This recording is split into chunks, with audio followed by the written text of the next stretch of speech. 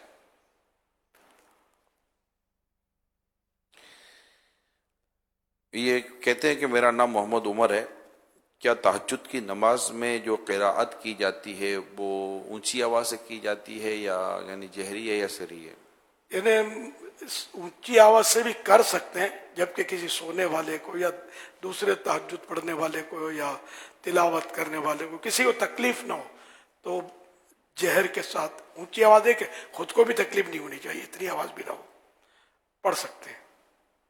یہ ایک سوال تھا کہ یہ بتائیے کہ نفل نماز میں کیسے ہمیں پتہ چلے کہ یہ رات تہجد تو رات میں ہوتی ہے، رات کے نفلوں میں جہر یعنی کہ اونچی آواز سے بھی پڑھ سکتے ہیں.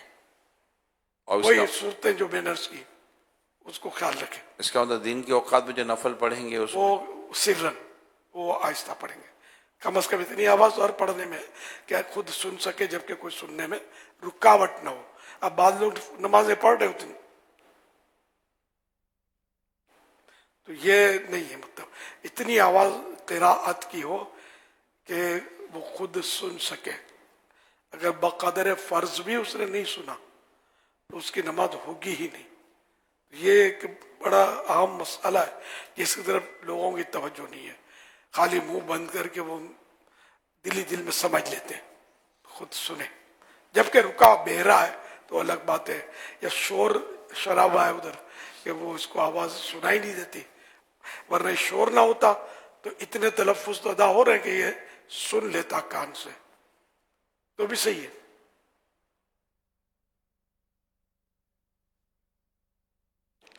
حج بدل کی ایک شرط یہ ہوتی ہے کہ جس کی طرف سے کیا جائے اس نے حکم دیا ہو.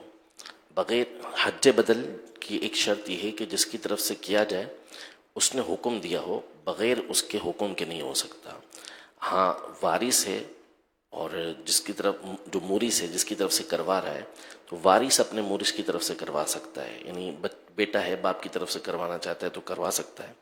اور دوسرا یہ کہ جس کی طرف سے ہو رہا ہے یعنی زندگی میں کر رہا ہے تو مثال کے طور پر تو یہ ضروری ہے کہ اکثر مال کا حصہ اس کا ہو جس کی طرف سے حج بدل ادا کیا جا رہا ہے. اور حج بدل کا وہ یعنی وہ بندہ جو ہے بیمار ہو ایسا اور ہو کہ وہ کر ہی نہ سکتا ہو حج، ورنہ حج بدل یہ نہیں کہ وہ اکٹھا کٹا ہے یا میری مصروفیت زیادہ ہے یار یہ لے پیسے حج کر کے آ جا میری طرف سے، تو اس کا فرض نہیں اترے گا. حج بدل کے یہ بھی قابل ہی نہ ہو کہ حج کر سکتا ہوں. اس کی تقریباً 10 شرائط ہیں رفیق الحرمین کے اندر، اسے دیکھ لیا جائے. زیادہ ڈیٹیل بہار شریعت میں، جو بہار شریعت کا چھٹا حصہ. صلو علی الحبیب صلی اللہ علیہ محمد. امیر علیہ سنت سے میرا یہ سوال ہے کہ بعض اوقات ہم فریج میں جو گوشت وغیرہ رکھتے ہیں چکن وغیرہ، تو جب اس کو نکالا جاتا ہے اس کو تھیلی وغیرہ میں پھر ڈالا جاتا ہے تو اس کے بعد اس تھیلی پہ پانی ریس آتا ہے. تو اب اگر اس تھیلی پہ پانی آ گیا، وہ پانی اگر کپڑوں پہ لگ گیا تو کیا اس سے کپڑے ناپاک تو نہیں ہوں گے؟ برائے کرم اس کے جواب ارشاد فرما دیں. گوشت کا جو پانی نکلتا ہے وہ جم گیا تھا تو اگر وہ گوشت پاک تھا تو پانی جو جمع ہوا ہے وہ بھی پاک ہے. اب یہ تو ہے نہیں کہ جمع ہوا ہے تو پاک اور پگھل گیا تو نہ پاک، تو پاک ہی پاک ہے جبکہ گوشت ہی پاک تھا. تو صلو علی الحبیب صلی اللہ علیہ محمد. اب اگر جیسے گوشت پر وہ خون لگا ہے جو دم مسموح جس کو ہم کہتے ہیں، اور اچھا خون لگائیے، اور وہی گوشت انہوں نے اٹھا کر تھیلی میں ڈال دیا ہے اور فریج کر دیا. اب اگر یہ فریج سے گوشت نکالتے ہیں تو وہ جو گوشت جو برف جو پگھلے گی تو اس پگھلی ہوئی برف کے اندر وہ جو خون ہے تو کیا وہ پانی وہ جو خون ہوگا وہ پاک ہوگا ناپاک ہوگا؟ اچھا یہ ہے کہ دم مسفوح اس کو بولتے ہیں جو ذبح کے وقت نکلا خون، یہ خون تو ناپاک ہے. اب اگر واقعی گوشت پر لگا ہوا ہے پاک نہیں کیا اس کو تو اب فریج کے خانے میں اچھا پلاسٹک کی تھیلی میں رکھا تو وہ جو خون جمع ہوا یا پانی جمع وہ سب ناپاک ہے کہ اسی کا پگھل کے نکلا ہے نا، کہ وہ ہے ہی گوشت ہی ناپاک ہے. اور بلکہ اگر یہ فریج میں ویسے ہی بھر دیتے ہیں بغیر پلاسٹک تیزی تھوڑی رکھتے ہیں تو یہ خون اگر اس جگہ لگ گیا فریج کے تو فریج کا وہ حصہ بھی ناپاک ہو جائے گا.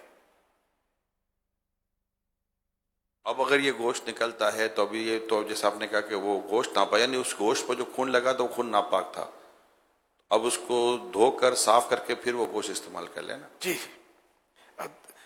خالی دھونا صاف کرنا یہ کافی نہیں ہے، مطلب اس طرح دھوئے کہ یہ مطلب اس کا سارا اثر زائل ہو جائے خون کا، یعنی پاک ہو جائے. یہ پاک کرنے کے اس کا یہ نہیں کہ 3 بار دھوئے، ایک بار میں چلا گیا تو ٹھیک ہے، نہیں 3 بار میں نہیں گیا تو خون ہے ابھی نظر آ رہا ہے تو اس کو اور دھوئے تاکہ خون چلا جائے. یہ نہیں ایک بار میں بھی چلا گیا تو خون دھونے میں پاک تو ہو جائے گا. مگر ہمارے یہاں دھونے کا طریقہ ہے برتن میں ڈال دیتے ہیں، پروپر دھونے کا تو اللہ توفیق دے. بس آنکھاڑے کان ہے یار کھاتے وقت، ورنہ تو گوشت دھونے کی جو نا باقاعدہ جالی والی باسکٹ ہوتی ہے، اگر اس میں جیسے گوشت دھوئے نا تو پانی نکلتا چلا جائے گا نا، تو وہ گوشت اس میں جالی والی باسکٹ ہوتی ہے، نیٹ باسکٹ اس کو بولتے ہیں، تو اس میں پانی رکتا ہی نہیں ہے، وہ دھوتے رہیں گے اور وہ پانی اس کو دھو کے نکلتا چلا جائے گا. جی اس میں بھی اور بیسن میں بھی رکھ دیتے ہوں گے تو پانی جا رہا ہے، یہ صحیح ہے. مطلب بیسن جو کچن کے ہوتے اسی میں بھی یوں دھو لے تو. دیکھیں پاک ناپاک کا جو مسئلہ ہے نا یہ پیچیدہ مسئلہ ہے، پڑھیں گے تو چیزیں ہمارے لیے سمجھنا اور کرنا آسان ہو جاتی ہے. تو ایک رسالہ ہے کپڑے پاک کرنے کا طریقہ، اس رسالے کو ہر اسلامی بھائی کو اور بالخصوص میں کہوں گا اسلامی بہن کو لازم پڑھنا چاہیے، کیونکہ ان کا واسطہ زیادہ پڑتا ہے کپڑوں سے، گوشت سے، کئی چیزوں سے، اور سم ٹائم انہیں اس معاملے کی نالج یا مطلب معلومات نہیں ہوتی اور مطالعہ بھی نہیں ہوتا. تو کپڑے پاک کرنے کا طریقہ یہ رسالہ مقتوۃ المدینہ سے بھی طلب کیا جا سکتا ہے، اور موبائل سے تو فوراً میرا خیال ہے اگر نیٹ صحیح ہے تو آپ کا 1 سے 2 منٹ بھی نہیں لگیں گے، آپ کے موبائل میں رسالہ آ جائے گا دعوت اسلامی کی ویب سائٹ سے. تو اس کو پڑھ لیں، اس میں جانوروں کا بھی بیان ہے، ان کی بیج کا بھی بیان ہے، ان کے خون کا بھی بیان ہے، خون کی اقسام کا بھی بیان ہے، کپڑے ناپاک پاک، واشنگ مشین میں کپڑے دھونے وغیرہ کے جو بھی مقام ہے، اور قدر آسان کر کے لکھا گیا میرے سنت کا رسالہ ہے، اس کو ہم سب کو پڑھنا چاہیے. اچھا جیسے بیسن میں گوشت دھویا نا اور کنفرم ہے کہ یہ خون آلود ہے، ذبح کے وقت نکلا ہوا خون اس پہ لگا ہوا ہے، تو اب جیسے اس پہ پانی جائے گا نا، یہ پانی جب تک یہ اب لال لال ہو جائے گا خون والا، اس کا چھینٹا اگر اڑا نا کپڑوں پر تو اس جگہ جہاں اڑا تو یہ جگہ ناپاک ہوئی، اور یہ بیسن کی بھی اطراف میں ہی اڑے گا خون. تو اس لیے یہ احتیاط کرنی ہے جیسے ہاتھ رکھ دیا اور اس طرح کے پانی اڑے نہیں اس کا، یا اگر اڑا ہے تو بیسن کو بھی وہاں سے دھو لے، اور کپڑے پر بھی چھینٹا آنا نہیں چاہیے، کیونکہ ناپاک چیز سے ٹکرا کر پانی اڑے گا نا تو وہ ناپاک ہوگا، بھلے اس میں نجاست کے اجزاء نظر نہیں آ رہے.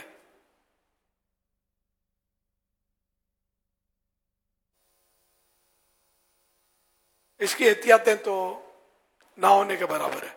گھر میں پتیلی کا گوشت برابر نہیں دھلتا تو دیگوں والے کس طرح دھوتے ہوں گے خدا بہتر جانے. مطلب حالات صحیح ہیں، کیونکہ وہ مرغیاں کاٹتے ہیں، جیسے مرغی پر بھی بیٹ لگتی ہے، خون لگتا ہے. اب یہ کہ ہم نے چونکہ دیکھا نہیں ہے اس لیے وہ اب طہارت کا ہی حکم دیں گے باقی کا. جی عافیت بھی اسی میں ہے کہ اس کو دھو لیا جائے. اس میں بعض اوقات جو دم مصفوح ہے اگر وہ گوشت کے اندر سن جائے نا تو پھر پاک ہونے کی صورت رہتی نہیں ہے، اس کی بڑا مشکل مرحلہ ہو جاتا ہے. اس کیا ہو جائے؟ سن جائے، اندر چلا جائے نا، سن مانے اوپر جیسے لپڑ جائے، نہیں جذب ہو جائے، جذب ہو جائے. یہ لکھا فتح رضویہ میں کہ مرغی ہے جیسے اس پہ نجاست لگی ہوئی ہے، بیٹ وغیرہ ہوتی ہے، یا دم مصفوح جیسے بہتا خون ذبح کے وقت جو نکلا تھا، اور ڈال دی جیسے پر نوچنے کے لیے پانی میں ڈال دی، گرم پانی میں ابال لیا اس کو. تو اب اگر وہ گوشت بھی نرم پڑا ہے کہ ابلا ساتھ میں، تو اب اس میں ناپاک پانی چونکہ ناپاک ڈالی ہے تو ناپاک پانی اس گوشت میں داخل ہو گیا، سرایت ہو گیا، داخل ہو گیا، جذب ہو گیا، جو بھی بولو. تو اب یہ دھل نہیں سکتی، یہ گوشت اب دھل نہیں سکتا، اب اس کو پھینک دو، کھانے کے قابل نہیں ہے۔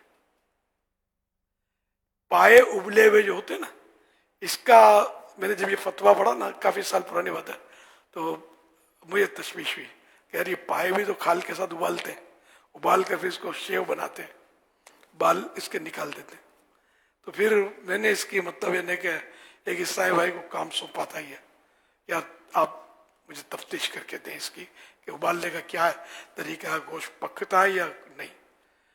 تو پھر وہ پکا ہوا پایا میرے پاس لے آئے تھے، اسی طرح وہ بال اترے ہوئے، اور اس نے بتایا کہ یہ کچھ منٹ، 12 منٹ 10 منٹ یہ گرما گرم پانی میں اس کو رکھتے ہیں پائے کو، اور پھر اس کا وہ تیز چھری سے یوں شیو بناتے ہیں، بال اس کے نکال دیتے ہیں۔ یہ لے آئے تھے، وہی جو بک رہا ہے اس طرح کا۔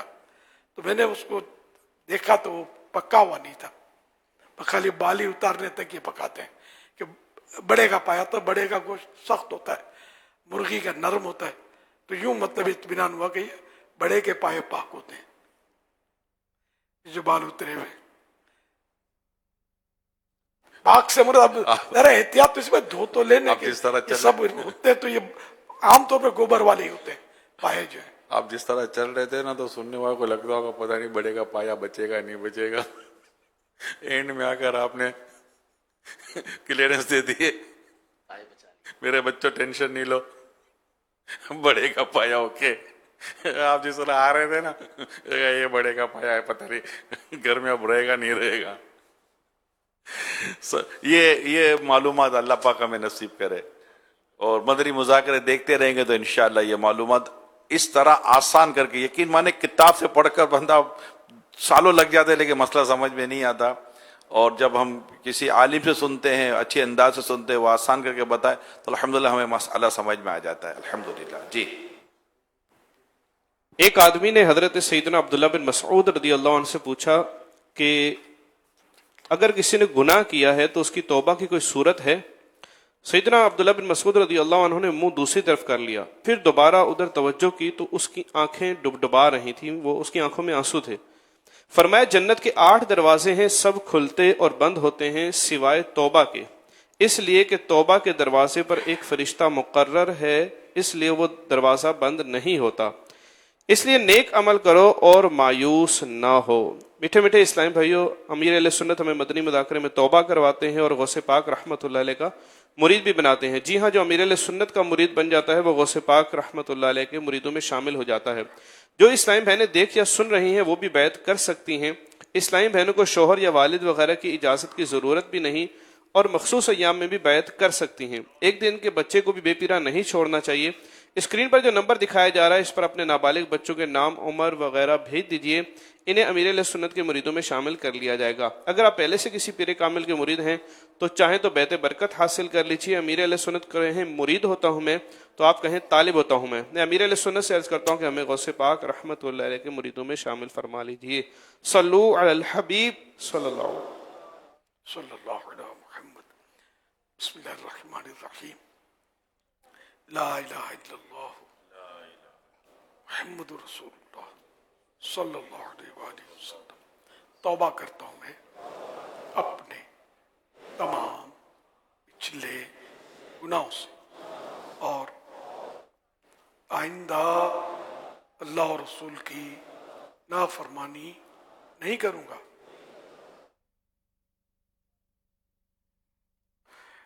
بد مذہبوں اور برے لوگوں کی صحبت سے بچتا رہوں گا۔ نماز روزے کی پابندی کرتا رہوں گا۔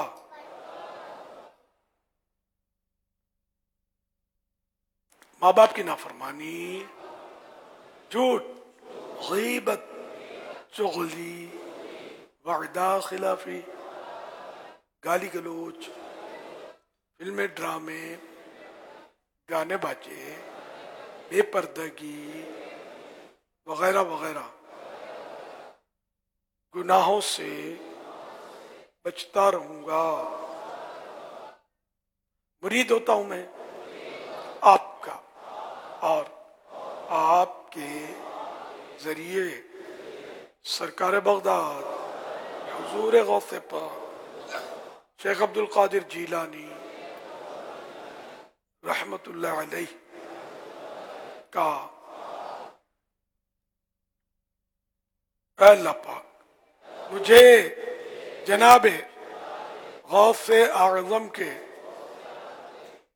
غلاموں میں قبول فرما اور قادری رضوی سلسلے کی برکتیں نصیب فرما۔ صلاۃ والسلام علیک یا نبی اللہ وعلی آلک وصحابک یا نور اللہ۔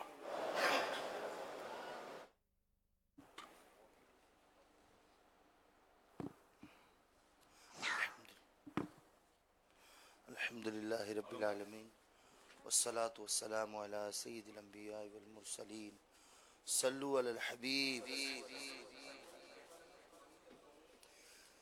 درد دل کر مجھے عطا یا رب، دے میرے درد کی دوا یا رب، دے میرے درد کی دوا یا رب، لاج رکھ لے گناہگار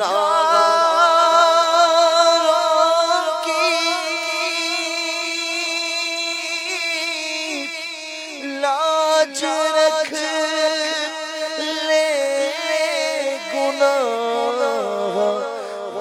گناہگاروں کی، نام رحمان ہے تیرا یا رب،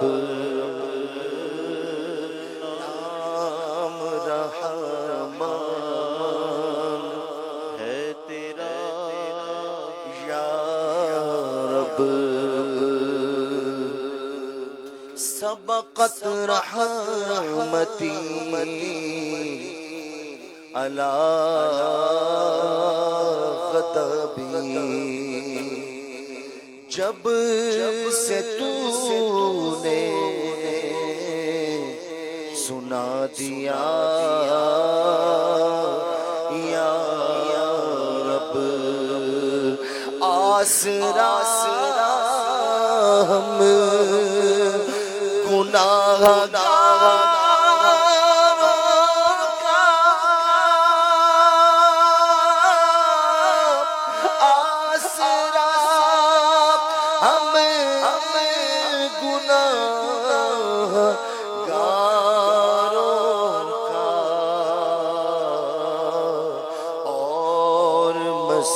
مضبوط ہو گیا یا رب، اور بے سبب بخش دینا پوچھ عمل،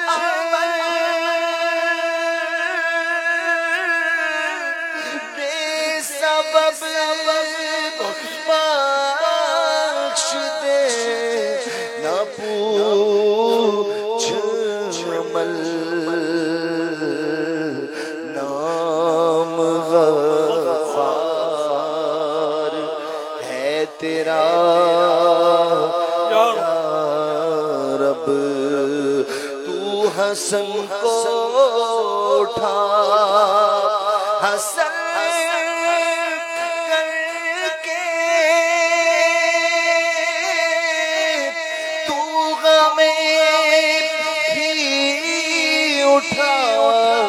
حسن کر کے،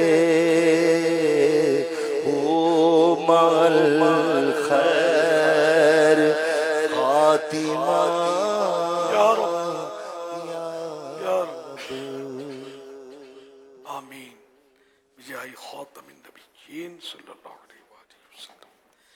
الحمدللہ رب العالمین والصلاة والسلام علی خاتم النبیین یا ارحم الراحمین یا ارحم الراحمین یا ارحم الراحمین یا ربنا یا ربنا یا ربنا یا ربنا یا ربنا یا اللہ یا رحمان یا رحیم. جزا اللہ عنا سیدنا و مولانا محمدا صلی اللہ علیہ وآلہ وسلم ما ہوا آخر. اللہم ربنا آتنا فی الدنیا حسنہ وفی الآخرة حسنہ وقنا عذاب النار. اللہم سلمنی من رمضان وسلم رمضان لی وسلمہ منی. اللہم اختم لنا بخیر اللہم اختم لنا بخیر اللہم اختم لنا بخیر. اللہم ادخلنا جنت الفردوس بغیر حساب اللہم ادخلنا جنت الفردوس بغیر حساب اللہم ادخلنا جنت الفردوس بغیر حساب. اللہم اجرنی من النار اللہم اجرنی من النار اللہم اجرنی من النار. اللہم اغفر وارحم وانت خیر الراحمین. اللہم اغفر وارحم وانت خیر الراحمین. اللہم اغفر وارحم وانت خیر الراحمین. یا رب المصطفیٰ جل جلالہ وصلی اللہ تعالی علیہ وآلہ وسلم. ماہ رمضان کا 12واں روزہ اپنے اختتام کی طرف بڑھ رہا ہے. اے اللہ پاک عشر مغفرت کے پروانے تقسیم کر رہا ہے. کاش ہماری بھی مغفرت ہو جائے. اے اللہ پاک تیری رحمت سے ہمیں مغفرت سے نواز دے. یا اللہ پاک ہمارے ماں باپ کی ہمارے اہل خاندان کی بے حساب مغفرت کر دے. الہ العالمین ساری امت کی بخشش کر دے. ہر دعوت اسلامی والے اور والی کو بے حساب بخش دے. الہ العالمین ہمارے گناہ معاف کر دے.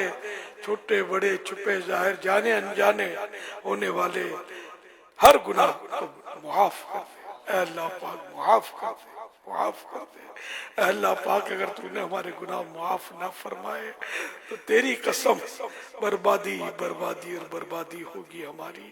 اے اللہ پاک میں ہلاکت و بربادی سے بچا لے. اے اللہ پاک ہمارے گناہ معاف کر کے ہمیں گناہوں سے پاک صاف کر دے. حقوق العباد بھی ہم دنیا میں ہی ادا کرنے میں کامیاب ہو جائیں. اے اللہ پاک تیرے بارگاہ میں اس حال میں ہم حاضر ہوں کہ ہمارے ذمے نہ کوئی تیرا حق ہو نہ تیرے بندوں کا حق ہو.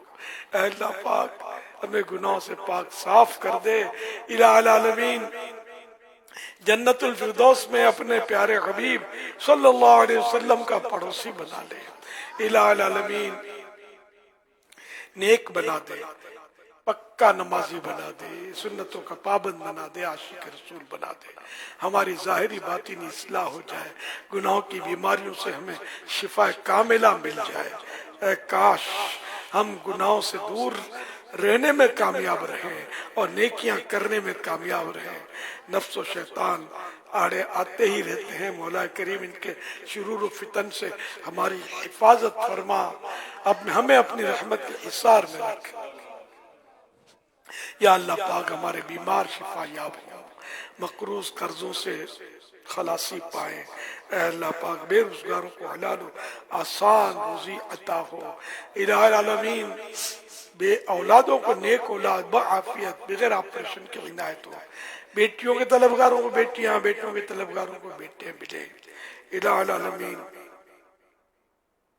جن کے گھر میں ناچاکیاں ہیں گھر امن کے گہوارے بنے. یا اللہ پاک ساس بہو کے جھگڑے ہوں تو یہ بھی ختم ہوں، سب ایک دوسرے کا احترام کرنا سیکھ لیں، حسن ظن رکھنا سیکھ لیں، بدگمانی کی آفتوں سے گھر کے گھر تباہ ہو رہے ہیں، مولا کریم بدگمانیوں سے بچا لے، غیبتوں سے بچا لے، غیبت بھی بڑی تباہ کار ہے اور اس کی وجہ سے بھی بڑی تباہ کاریاں اور خون خرابیاں بھی ہو جاتی ہوں گی۔ اے اللہ پاک سب پر اپنے رحمت کا نزول فرما، زبان کی احتیاط مل جائے، ذہن و دماغ کی احتیاط ملے، دل کی احتیاط ملے، اچھی سوچیں نصیب ہوں، دل کی گندگیاں دور ہوں، زبان کی خرابیاں دور ہوں۔ اے اللہ پاک ہمیں اچھا مسلمان بنا دے، اچھا مسلمان بنا دے، اچھا مسلمان بنا دے، دوسروں کا ہمدرد مسلمان بنا دے، دوسروں پر رحم و کرم کرنے والا بنا دے، ظلم سے بچا اے اللہ پاک، ظلم و استبداد سے بچا اے اللہ پاک، ہمیں دوسروں کی ہمدردیاں نصیب کر دے، دوسروں کے کام آنے کی توفیق دے، دوسروں کے بگڑے کام بنانے میں ہمیں تعاون کرنے کی توفیق عطا فرما، غریبوں کی امداد کرنے کی توفیق عطا فرما یا اللہ صلو علی پاک۔ الحبیب صلی اللہ تعالی علی محمد۔ عاشقان رسول متوجہ ہوں، کراچی میں افطار کا وقت ہو چکا ہے، کراچی میں افطار کا وقت ہو چکا ہے، کراچی میں افطار کا وقت ہو چکا ہے۔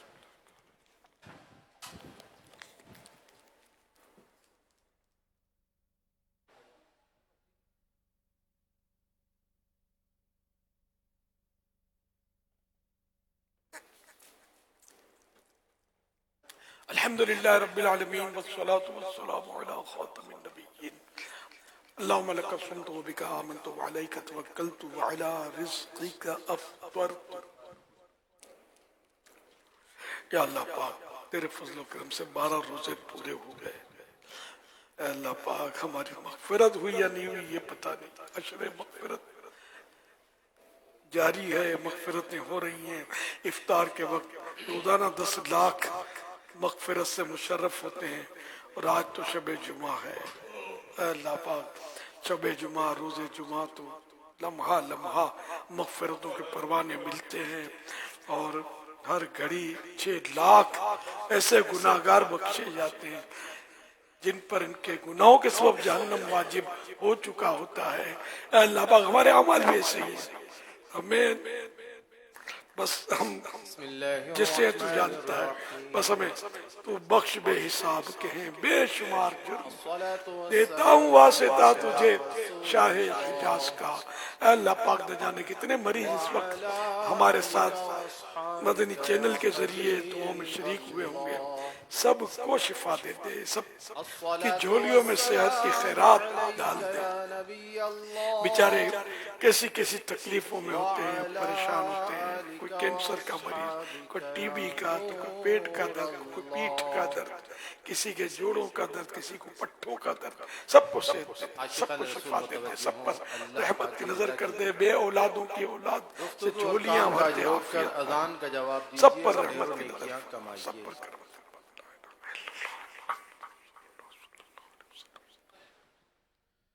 اللہ اکبر اللہ اکبر اللہ اکبر اللہ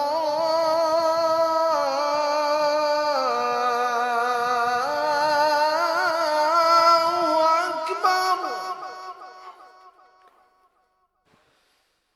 اشہد ان لا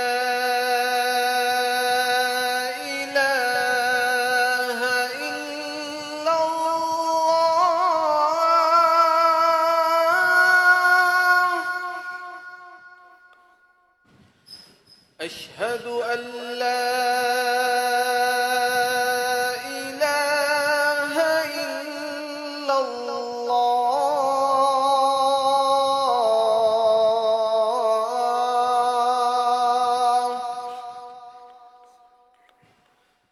أشهد أن محمد رسول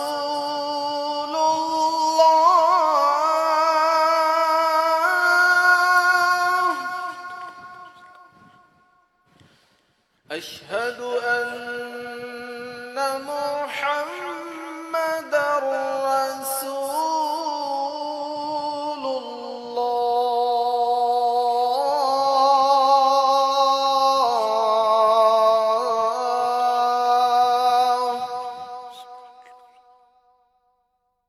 حي على الصلاة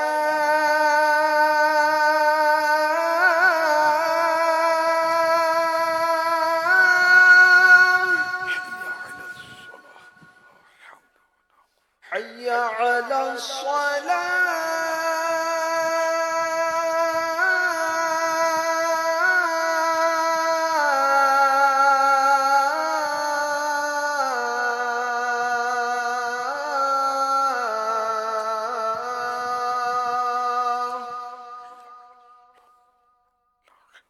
حي على الفلاح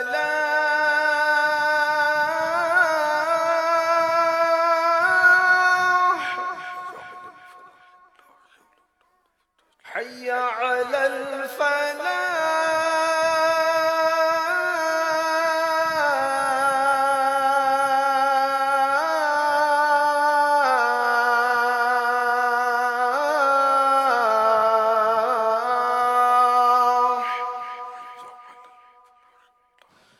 الله أكبر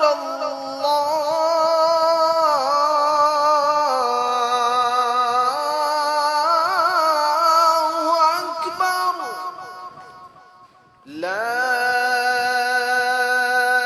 إله إلا الله.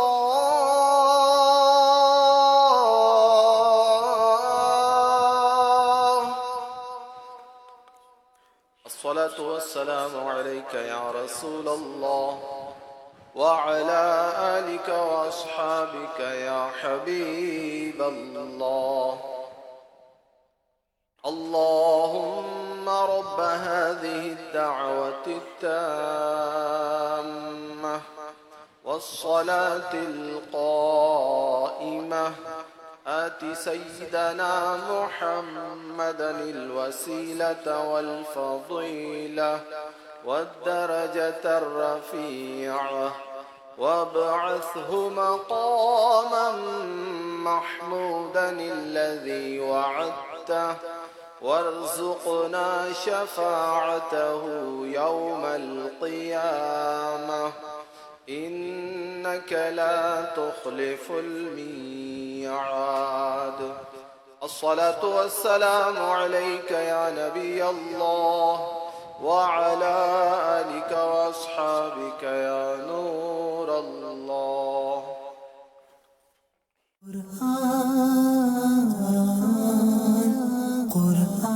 قرآن کا پیغام